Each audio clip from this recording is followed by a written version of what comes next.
اللہم صلی علی سیدنا محمد وعلی آل سیدنا محمد۔ سورہ مجادلہ یہ مدینے میں نازل ہوئی۔ اس میں 22 آیتیں اور 3 رکوع ہیں۔ بسم اللہ الرحمن الرحیم۔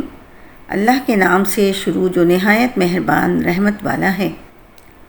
بے شک اللہ نے اس عورت کی بات سن لی جو اپنے شوہر کے معاملے میں آپ سے بحث کر رہی ہے اور اللہ کی بارگاہ میں شکایت کرتی ہے، اور اللہ تم دونوں کی گفتگو سن رہا ہے۔ بے شک اللہ خوب سننے والا، خوب دیکھنے والا ہے۔ تم میں سے وہ لوگ جو اپنی بیویوں کو اپنی ماں جیسی کہہ بیٹھتے ہیں، وہ ان کی مائیں نہیں، اور ان کی مائیں تو وہ ہیں جنہوں نے انہیں جنم دیا، اور بے شک وہ ضرور ناپسندیدہ اور بالکل جھوٹ بات کہتے ہیں، اور بے شک اللہ ضرور بہت معاف کرنے والا، بہت بخشنے والا ہے۔ اور وہ جو اپنی بیویوں کو اپنی ماں جیسی کہیں، پھر اپنی کہی ہوئی بات کا تدارک یعنی تلافی کرنا چاہیں، تو اس کا کفارہ میاں بیوی کے ایک دوسرے کو چھونے سے پہلے ایک غلام آزاد کرنا ہے۔ یہ وہ ہے جس کی تمہیں نصیحت کی جاتی ہے، اور اللہ تمہارے کاموں سے خوب خبردار ہے۔ پھر جو شخص غلام نہ پائے تو میاں بیوی کے ایک دوسرے کو چھونے سے پہلے لگاتار 2 مہینے کے روزے رکھنا شوہر پر لازم ہے۔ پھر جو روزے کی طاقت نہ رکھتا ہو تو 60 مسکینوں کو کھانا کھلانا لازم ہے۔ یہ اس لیے کہ تم اللہ اور اس کے رسول پر ایمان رکھو، اور یہ اللہ کی حدیں ہیں، اور کافروں کے لیے دردناک عذاب ہے۔ بے شک وہ لوگ جو اللہ اور اس کے رسول کی مخالفت کرتے ہیں، انہیں ذلیل و رسوا کر دیا جائے گا، جیسے ان سے پہلے لوگ ذلیل و رسوا کر دیے گئے تھے۔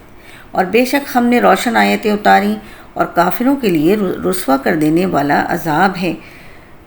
جس دن اللہ ان سب کو دوبارہ زندہ کر کے اٹھائے گا، پھر وہ انہیں ان کے اعمال بتائے گا۔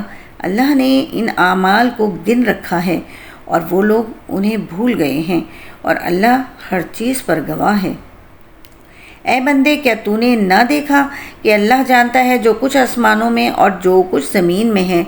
جہاں کہیں 3 شخصوں کی سرگوشی ہو تو ان میں چوتھا اللہ ہی ہے، اور 5 کی سرگوشی ہو تو وہ اللہ ہی ان کا چھٹا ہوتا ہے، اور اس سے کم اور اس سے زیادہ جتنے بھی لوگ ہوں اللہ ان کے ساتھ ہوتا ہے۔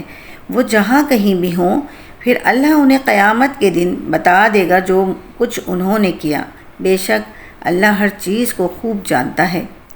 کیا تم نے انہیں نہ دیکھا جنہیں پوشیدہ مشوروں سے منع فرمایا گیا، پھر وہ اسی کام کی طرف لوٹتے ہیں جس سے انہیں منع کیا گیا تھا، اور آپس میں گناہ اور حد سے بڑھنے اور رسول کی نافرمانی کے مشورے کرتے ہیں، اور جب تمہارے حضور حاضر ہوتے ہیں تو ان الفاظ سے تمہیں سلام کرتے ہیں جن سے اللہ نے تمہیں سلام نہیں فرمایا۔ اور وہ اپنے دلوں میں کہتے ہیں کہ ہماری باتوں کی وجہ سے اللہ ہمیں کیوں عذاب نہیں دیتا۔ انہیں جہنم کافی ہے، وہ اس میں داخل ہوں گے تو وہ کیا ہی برا ٹھکانہ ہے۔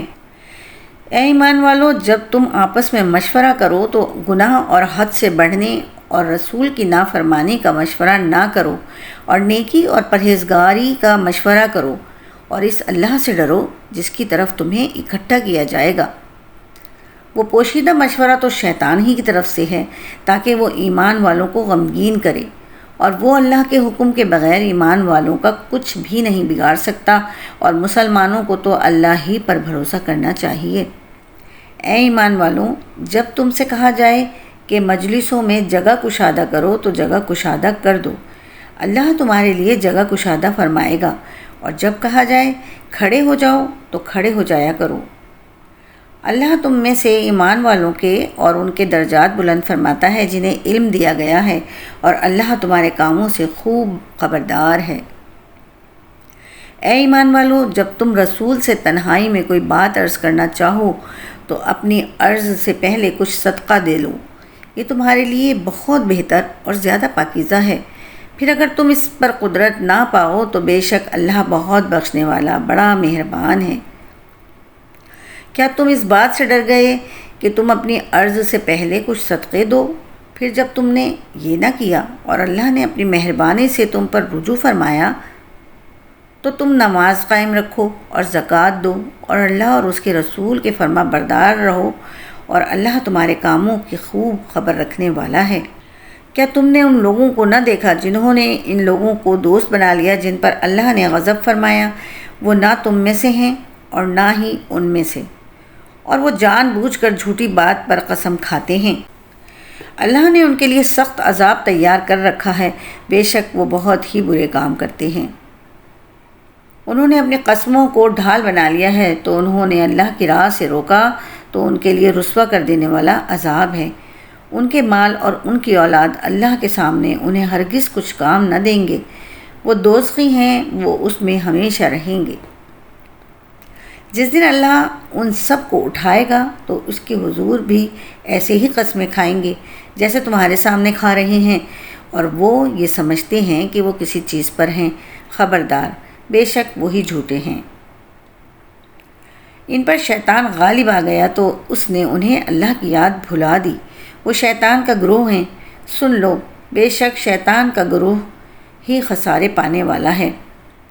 بے شک وہ لوگ جو اللہ اور اس کے رسول کی مخالفت کرتے ہیں وہ سب سے زیادہ ذلیلوں میں ہیں۔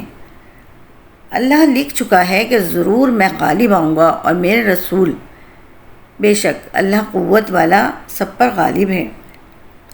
تم ایسے لوگوں کو نہیں پاؤ گے جو اللہ اور آخرت کے دن پر ایمان رکھتے ہوں کہ وہ ان لوگوں سے دوستی کریں جنہوں نے اللہ اور اس کے رسول سے مخالفت کی، اگرچہ وہ ان کے باپ یا ان کے بیٹے یا ان کے بھائی یا ان کے خاندان والے ہوں۔ یہ وہ لوگ ہیں جن کے دلوں میں اللہ نے ایمان نقش فرما دیا اور اپنی طرف کی روح سے ان کی مدد کی، اور وہ انہیں ان باغوں میں داخل فرمائے گا جن کے نیچے نہریں بہتی ہیں، ان میں ہمیشہ رہیں گے۔ اللہ ان سے راضی ہو اور وہ اللہ سے راضی ہوئے۔ یہ اللہ کی جماعت ہے، سن لو، اللہ کی جماعت ہی کامیاب ہے۔ صدق اللہ العظیم۔